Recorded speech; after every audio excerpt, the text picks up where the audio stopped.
Hello students, today's lecture is on node analysis and mesh analysis in our network analysis course. This is lecture number 6. Please like, subscribe and share my channel. Contents है हमारा node analysis and mesh analysis. आइए देखते हैं node analysis mesh analysis क्या है। Node analysis में हमारे concepts क्या कहते हैं कि हमें किसी भी सर्किट में every circuit has n nodes, तो उसमें कुछ नंबर ऑफ नोड्स होते हैं। One of the node being designated as a reference node, तो उसमें से हम एक नोड को एज अ रेफरेंस नोड मान लेते हैं। तो ये आपका सर्किट है, उसमें जैसे ये एक नोड है, ये एक नोड है, ये एक नोड है और ये एक नोड है, तो इस नोड को हम एज अ रेफरेंस नोड मान लेते हैं, मतलब एज अ ग्राउंड। अब देखते हैं, we designate the remaining n minus node as a voltage node and give each node as a unique name vi। तो हम बाकी सारे नोड को एक vi मतलब v1 v2 v3 से i इस वेरिएबल, तो हम i को चेंज करेंगे 1 2 3 में। तो हमारे यहाँ पे 3 नोड हैं जिनके वोल्टेज हैं v1 v2 v3, हमने डिनोट कर दिए हैं। At each node we write Kirchhoff's current law in terms of node voltages। तो हम हर नोड पर Kirchhoff's current law KCL apply करेंगे। KCL के लिए हमने एक वीडियो बनाया है जो कि आप डिस्क्रिप्शन बॉक्स में मिल जाएगा। फिर we form n minus linear equations at the n minus 1 nodes in terms of node voltages. तो हम जितने भी यहाँ पर v1 v2 v3 इन नोड्स के ऊपर हम इक्वेशंस बनाएंगे। तो आपके टोटल नंबर ऑफ नोड्स है n, तो आपकी इक्वेशन बनेगी n माइनस 1, मतलब दिस नोड और इस नोड पर। तो आपकी टोटल 4 नोड्स हैं 1 2 3, तो आपकी 3 n माइनस 1 मीन्स 3 इक्वेशंस बनेगी, दिस एंड दिस। ठीक है, फिर we solve the n minus 1 equation for n minus 1 node voltages. तो हम यहाँ पे 3 इक्वेशन बनाएंगे और 3 इक्वेशंस को सॉल्व करेंगे।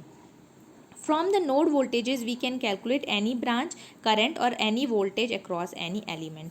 तो नोड वोल्टेज से हम यहाँ पर कैलकुलेट कर पाएंगे किसी भी ब्रांच का करंट और कोई भी वोल्टेज। तो हम यहाँ पे ब्रांच का करंट भी कैलकुलेट कर पाएंगे और इन नोड के वोल्टेजेस भी कैलकुलेट कर पाएंगे। तो आप देखते हैं node analysis with voltage source. तो एक वोल्टेज सोर्स आपका 10 वोल्ट का दिया हुआ है।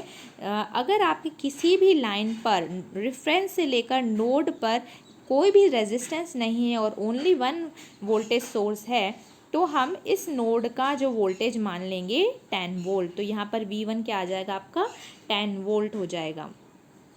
अब देखते हैं आपका ये सर्किट है, इस सर्किट में हमने इस v1 v2 v3 को नोड माना है और इसको रेफरेंस नोड माना है। तो हमारी इक्वेशन कैसे होगी, एट नोड v1, तो v1 पे यहाँ पर जो वोल्टेज है आपका क्या है, vs है, तो v1 इक्वल टू आपका vs हो गया।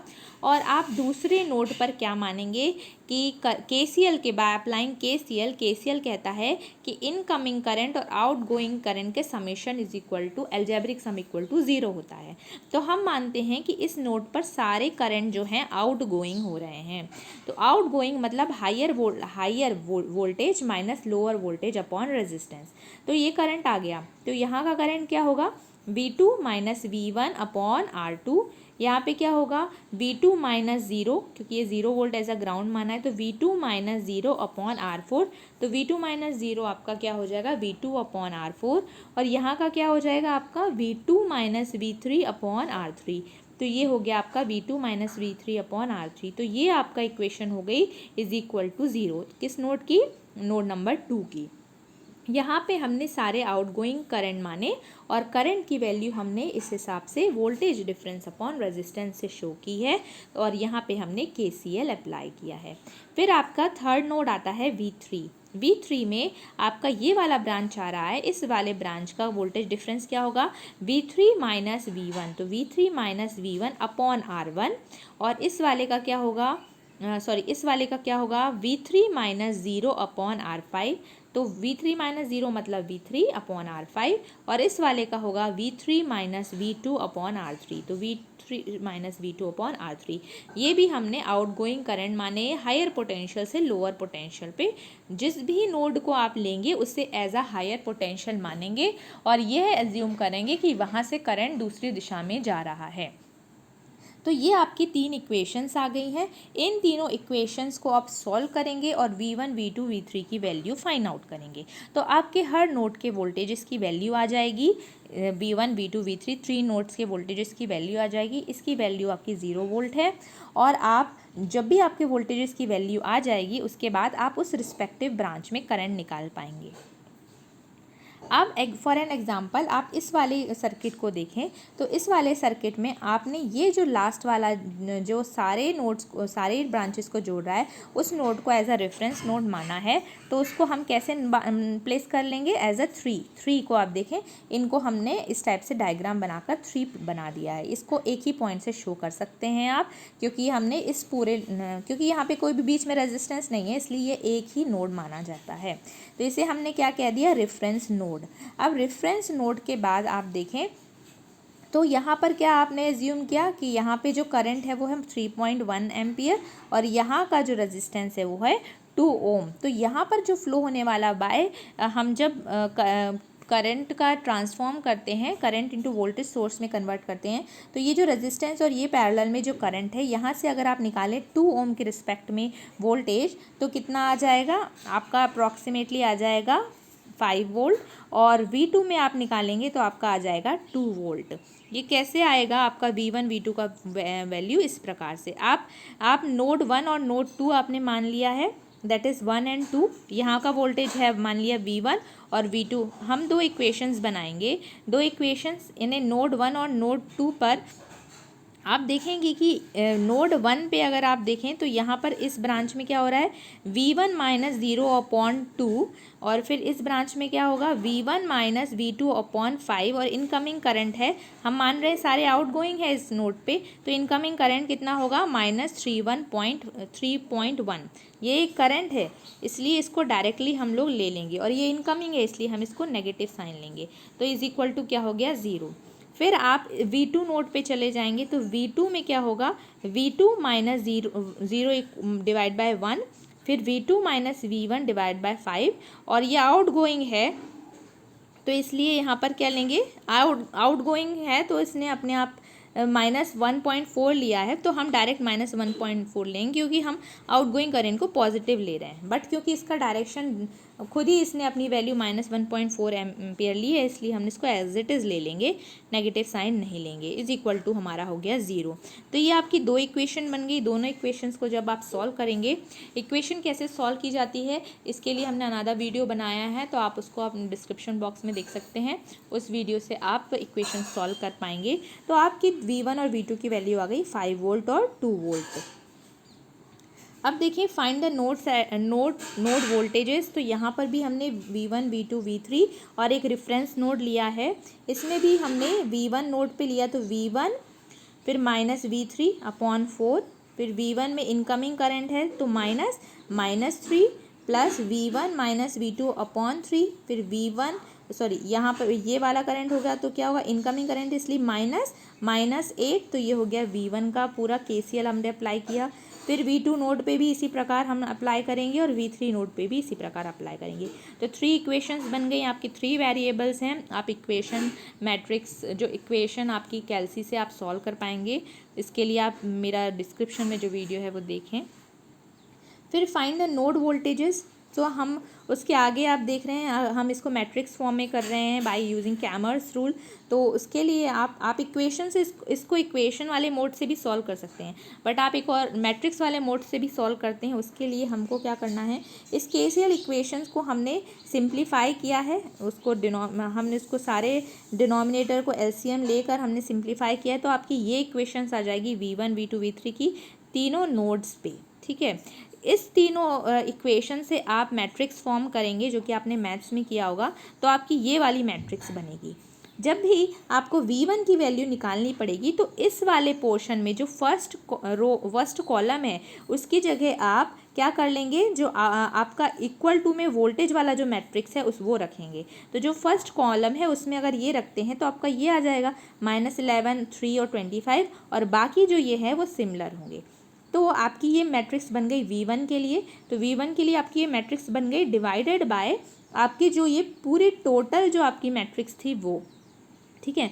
तो ये आपका पहला मैट्रिक्स हो गया। जब आपने इस वाले कॉलम की जगह ये लिख दिया है तो ये आ गया, और आपके ये दो कॉलम एज इट इज़ रहेंगे और डिनोमिनेटर में ये एज इट इज़ रहेगा। तो जब आप इसको मैट्रिक्स कैलकुलेटर से सॉल्व करेंगे, तो जब आप इसके लिए भी मैंने डिस्क्रिप्शन में वीडियो दे दिया है, तो आप ये वाला वैल्यू जब सॉल्व करेंगे तो आपकी ये वैल्यू आ जाएगी मैट्रिक्स से। डिटर्मिनेंट निकालना है आपको, डिटर्मिनेंट ऑफ मैट्रिक्स। तो इस मैट्रिक्स का डिटर्मिनेंट निकालेंगे तो ये आ जाएगा, और इस मैट्रिक्स का डिटर्मिनेंट निकालेंगे तो ये आ जाएगा। जब इसको डिवाइड करेंगे तो हमें V1 की वैल्यू आ जाएगी। तो आप ये इक्वेशन मेथड से भी कर सकते हैं और इसे मैट्रिक्स मेथड से भी कर सकते हैं। अब आता है, हमने देख लिया नोड एनालिसिस से हमने कैसे किसी भी नोड का वोल्टेजेस निकाला है। अब हम देख रहे हैं मैश एनालिसिस में स्टेप्स क्या कहती हैं। Assign mesh current I1 I2 I3 through n meshes. तो ये आपका मैश है, ये आपके मैश है। एक क्लोज्ड सर्किट होता है जिसे हम मैश कहते हैं। Loop, close loop, shortest close loop. तो ये शॉर्टेस्ट क्लोज लूप जो है आपका मैश है। यहाँ पे आपने I1 और I2 करंट एज्यूम किया है इन क्लॉकवाइज डायरेक्शन, और हम असाइन कर दिया है हमने करंट को। यहाँ पे दो मैश हैं तो आपने दो कर दिए हैं current. Apply KVL to each of the n meshes. आप KVL KCL का वीडियो भी हमारे डिस्क्रिप्शन पे डला हुआ है, आप देख लीजिएगा KVL KCL क्या होता है। तो KVL जो है, आपने यहाँ पे KVL अप्लाई किया, तो KVL हम कैसे अप्लाई करते हैं, ये इस वोल्टेज का जो आपका सोर्स वोल्टेज है इसका साइन लेंगे -V1 प्लस आपका R1 इनटू यहाँ पे जो करंट फ्लो रहा है I1। फिर यहाँ पर आएंगे R3 में यहाँ पर जो क्लॉकवाइज डायरेक्शन में I1 है, क्योंकि हमने हमारा जो मेन करंट I1 है तो इसे पहले लिखेंगे I1, और ये क्लॉकवाइज डायरेक्शन में ये I2 करंट अपर मूव करेगा और ये नीचे की तरफ मूव करेगा। तो इन दोनों का डायरेक्शन अपोजिट है, इसलिए I1 माइनस I2। तो इस मैश का आपने KVL निकाला तो ये आ गया, दैट इज इक्वल टू 0। फिर आप अनदर मैश का KVL यूज़ करेंगे अनदर मैश में। तो हम देखेंगे कि यहाँ से, तो यहाँ से आप देखें, यहाँ से शुरू करते हैं, that is R2 into I2, यहाँ का वोल्टेज आ गया प्लस यहाँ पे V2 का पहले आपको जो आपका साइन आ रहा है वो प्लस में आ रहा है तो प्लस V2।